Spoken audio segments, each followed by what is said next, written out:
Moving on for now, panic blazing through social media as prophecies of a September 23 apocalypse gripped millions.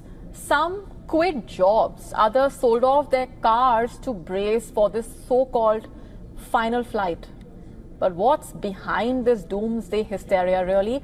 Our next report telling you. The internet is alive with dread and excitement. TikTok explodes with claims that the world will end on September 23. The hashtag Rapture rock surges, spreading visions of a day when believers soar to heaven. The man behind the panic is South African preacher Joshua Malakela, who insists he saw Jesus announce the rapture for September 23 to 24, timed with the Jewish New Year and a divine timetable. The whispers began in the digital darkness, a prophecy spreading like wildfire, a chilling claim amplified across TikTok and X. The mystique was irresistible, preying on a generation's fears of a world teetering on the edge. The prophecy, linked to ancient biblical texts and a new celestial alignment, seemed to offer a terrifying certainty in an uncertain world. The tension was palpable. What would happen when the sun rose and the world still turned? What about the millions who had given up everything for this moment? The truth, as it always is with these claims, is far less dramatic. This is not an act of God, but a viral hoax, a lie that has haunted humanity for centuries. It's a cycle of hope and despair, proving that while humanity may yearn for a divine intervention, the real danger is not from the heavens, but from the fear that spreads right here on Earth. Bureau Report, WION World One. And we are starting off with these updates coming in. At the annual United Nations General Assembly session, US President Donald Trump ranted, rambled on, and seemed to repeat the stop war claims, blamed India, China and Europe for the Russia war, and made several false claims. He fired at 5 targets, essentially. Former Presidents Biden, Obama, India, China and Sadiq Khan. Let's just decode Trump's speech at the UNGA, a 55-minute speech, by the way, starting off with the false claims. First of all, he said that he has stopped wars that would have killed millions and millions. I ended 7 wars, and in all cases they were raging with countless thousands of people being killed. It's too bad that I had to do these things instead of the United Nations doing them. And sadly, in all cases, the United Nations did not even try to help in any of them.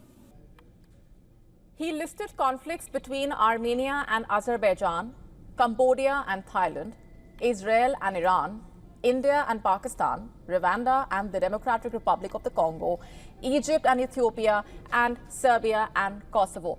Quick fact check here. These deals are closer to ceasefires than peace agreements that permanently end generational disputes. And in the case of India and Pakistan, India has said time and again that it was the military leaders between the two sides that stopped the war. And we all know that the US president's team is scanning the globe, looking for fires to extinguish to claim quick wins for his campaign for a Nobel Peace Prize. And speaking of false claims, Trump also called climate change the greatest con job ever, quote unquote, alleging that the concept of carbon footprint was, quote unquote, a hoax. Throughout the speech, Trump denigrated clean energy projects in various countries as fruitless and part of what he called the Green New Scam. He said, and I'm quoting, climate change, it's the greatest con job ever perpetrated on the world, in my opinion, quote unquote. Further saying, carbon footprint is a hoax made up by people with evil intentions, and they are heading down a path of total destruction, quote unquote. Next, Donald Trump trained guns at the United Nations itself. He launched a sarcasm-laden broadside against the United Nations, saying the institution does not help peace, mocking the quality of the headquarters building as well. Listen to this. What is the purpose of the United Nations? The UN has such tremendous potential. I've always said it. It has such tremendous, tremendous potential, but it's not even coming close to living up to that potential. All I got from the United Nations was an escalator that on the way up stopped right in the middle, and then a teleprompter that didn't work. These are the two things I got from the United Nations, a bad escalator and a bad teleprompter. In fact, then came the other issues. Without mentioning the humanitarian crisis in Gaza, the US president pushed for Hamas to release hostages. He said that Hamas has repeatedly rejected reasonable offers to make peace, quote unquote. Briefly saying that, quoting further, we have to stop the war in Gaza immediately. Those who want peace should be united with one message: release the hostages now. Just release the hostages now. Let's also tell you how the US president said that the recognition by a slate of Washington's allies of a Palestinian state was what he called a reward for Hamas for horrible atrocities, quote unquote. But most importantly, Donald Trump launched a scathing attack at Europe for continuing to buy Russian oil and gas, declaring that he would not move to apply new punishment on Moscow for the war in Ukraine until they cut off their purchases. He said, and I'm quoting here, "It's embarrassing to them, and it was very embarrassing to them when I found out about it," quote unquote. Further saying, they have to immediately seize all energy purchases from Russia. Otherwise, we're all wasting a lot of time, quote unquote. European nations, in fact, have dramatically reduced their oil purchases from Russia since the war started, but continue to purchase natural gas. Two countries specifically, Hungary and Slovakia, now making up the bulk of the European purchases of Russian oil. And while he, in a way, scolded Europe, he once again shifted the goalpost from America to India and China, blaming the two countries for the Ukraine war. Listen to this.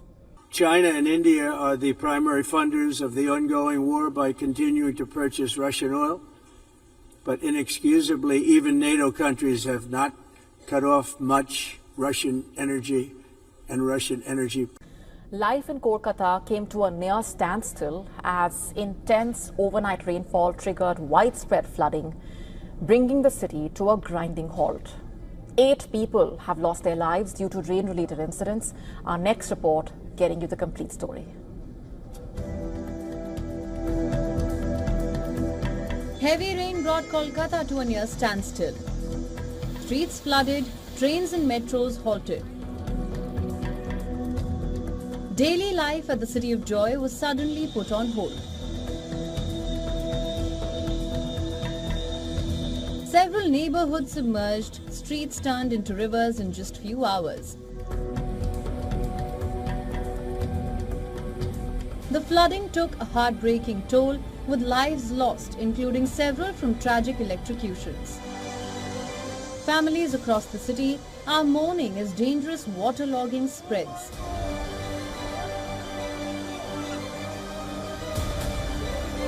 Grim scenes were also seen at the airport, where frustrated travelers faced a massive challenge. More than 100 flights were cancelled or delayed. From flooded roads to terminals, the struggle was real.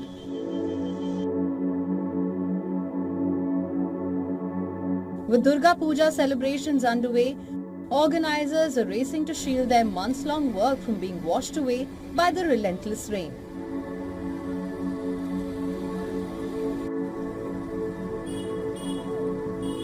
But despite the storm, Kolkata is showing its true strength. The City of Joy has turned into the city of water.